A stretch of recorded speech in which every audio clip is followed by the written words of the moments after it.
Alright, hello, welcome back to the channel. My name's Jack, this is Jack Lee Golf. In today's video, I'm going to talk you through my new driver. Without further ado, let's get into it.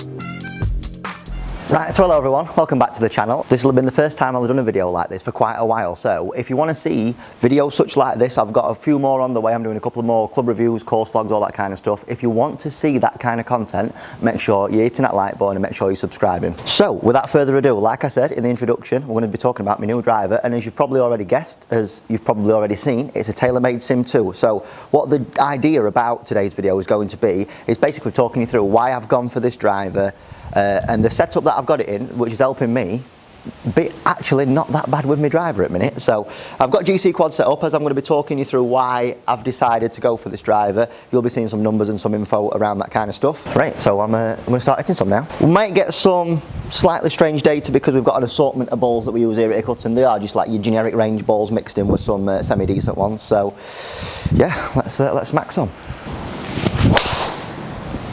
Right then, so first things first, let me talk you through the head. So as you've probably already noticed, it's a TaylorMade Sim 2. Didn't go for the Sim Max. I tend to be quite a high spinner with my driver, so going towards the Sim Max head wouldn't have really made sense, as my spin would have climbed up.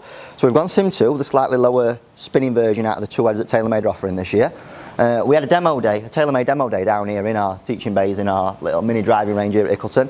A gentleman we called Pete who came down, absolutely loved what he was doing throughout the day, managed to get half an hour with him, and that's how we were able to fit me for this.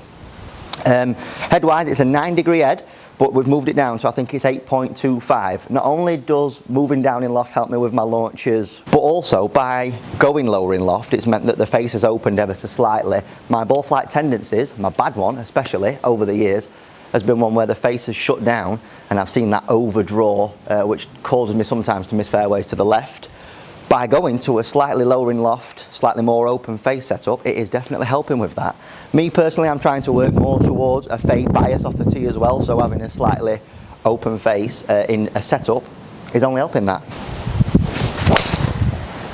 Yeah, so basically that's the head. Next up we've got the shaft. Now I was lucky to try a variety of shafts on the day. The one that I've gone for is a Fujikura Speeder 661 Evolution Tour Spec X Flex. So out of the few shafts that I tried on the day, this was one that definitely came out on top. Carry 271 that time. Yeah, so I tried a few shafts. One that Pete said that wouldn't necessarily suit me, which I was quite surprised at, was the Hazardous Smoke, as I have had that shaft in the driver before. But trying a couple, there were one, can't remember which one it was, but it was purple, and that one tended to curve a little bit further left. So, but yeah, this is the one that was settled on. I think it feels great. Club head speed wise, I'm, as you guys can see, about 118 at the minute. So. Again, ball flight tendency wise, with this I feel like there's less chance of me hitting it to the left, which is always a bonus for me. That's always a shot that I'm guarding against. So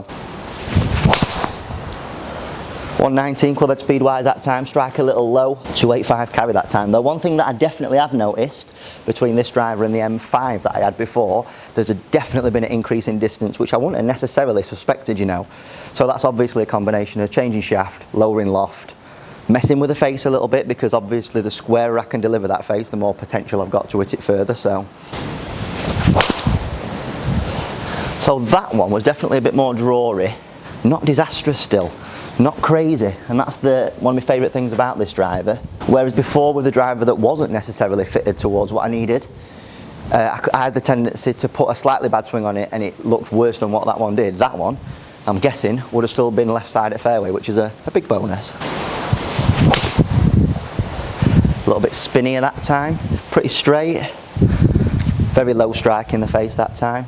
Just spun up a little bit more. Other options that I had when looking at a new driver, I looked at Callaway, I looked at Epic Speed, Epic Max, low spinning, those kind of ones. The reason I went for this one more so than them is I just preferred the feel of this. With it having the carbon crown, it's a bit more of a thud, and it feels, I think if anything, slightly softer off the face when compared to Callaway's. Obviously that's going to change from person to person. We do loads of fittings here at Ickleton. People have said to me that they prefer the feel of Callaway over TaylorMade, so That were a good one. That could be long, that one. It were a decent ball too. 120 club head speed, middle strike. Let's see how far that one went. 305 carry, that one. So as I'm starting to get a bit more warmed up, I'm starting to ramp that distance up. When I was, during my fitting with Pete, club head speed was about 117, 118 I think.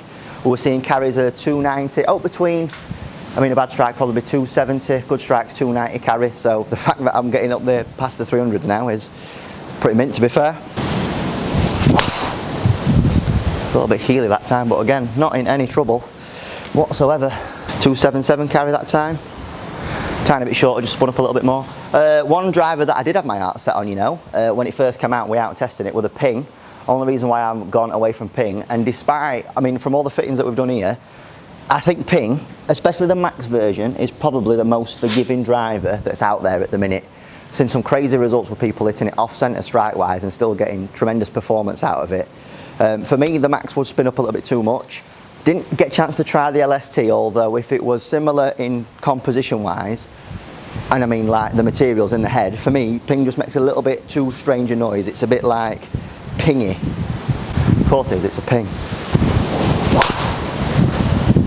So yeah, basically the noise of the Ping just put me off before I even got my hands on the LS Tech one. So, but all in all, delighted with this one. Grip wise, I've just got a multi-compounder line on. I've got a couple of lines on my 7 and 8 iron because I snapped the shafts in them in bouts of rage over the winter. I quite like the feel of the Align. Just kind of suits the way that I hold it, the way that I grip it. Feels like it puts my hands in a consistent position every time. So, right, I'm going to have a couple more and then we're going to talk about numbers. When I say a couple, I think we're going to have one more because that were a bit of a ripper, that one. 304 carry that time. 120 club head speed. 305, look at that. Right then, so that is basically the info. That's why I went for the TaylorMade Sim 2. Let's now stand over there and look at some numbers. Right then, so let's have a look at those numbers. I'm going to pull them up on screen for you around about now. I'm probably somewhere near there. So firstly, I know it says iron, just ignore that. I forgot to set it up on my tablet properly. So it says iron 1, but I assure you it has been with my driver. Club head speed on average 118.7. You should probably see a steady progression as I got warmed up. Started up at 116, got up to 119 in the end. That's just kind of where I'm at the minute. I did a bit of speed training in the winter and managed to get my swing speed up, and I've definitely seen the benefits of that. Probably increased my driving distance by about 10-15 yards carry wise. Efficiency wise 1.40. You can see that shot number 3 down there. It was probably the most I miss it one. Definitely a strike on the low side, that's why I just lost a bit of efficiency on that one. Angle of attack, I tend to be 4.5 degrees up. For you guys, it's super important with your driver to maximise how far you want to hit it to get your angle of attack to somewhere near 4 degrees up. If you hit down on the driver and if you're someone with a slower swing speed, it's only going to be costing you distance. Club path on average 0.8 degrees right, so I'm finding that at the minute I'm swinging it straight. A gaming shot that I try and use as I'm playing now is I will move my path further left and keep my face open to hit quite an exaggerated fade. I feel like this is a safer way for me to hit some fairways, so that's a shot that I'll mess around with. Most of them today I'm just trying to hit them straight. On average, face to path 0.2 degrees open, so apart from one shot where I shot it by 2 degrees, that's the only one that's really curved left out of that batch of shots, and that's something that I've definitely been working towards with a smart bit of fitting with this driver and also in my technique as well. Club loft delivering 19.4 degrees of loft, and then when we look to this next page here, you'll see that my launch angles are roughly about 12.9 degrees, 13 degrees. Them numbers just mean that I'm optimising what I'm doing in order to get me the furthest distances. Ball speed, we're seeing averages 166.1 mile an hour.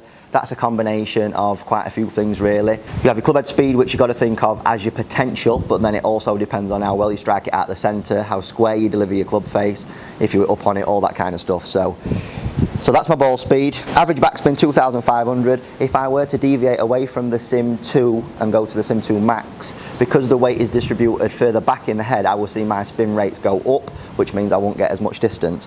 For me, round about 2,500 is perfect. We saw a couple of shots there, one at 1,500, that's a bit low spinning for me. And we saw some where they were like 3,200, that's a bit high spinning. They were all strike induced. So the lower I hit it in the face, the more it spun up. The higher I hit it in the face, the more it spun down. It can't spin down. the more I hit it higher in the face, the more it decreased the backspin. That's what I meant to say.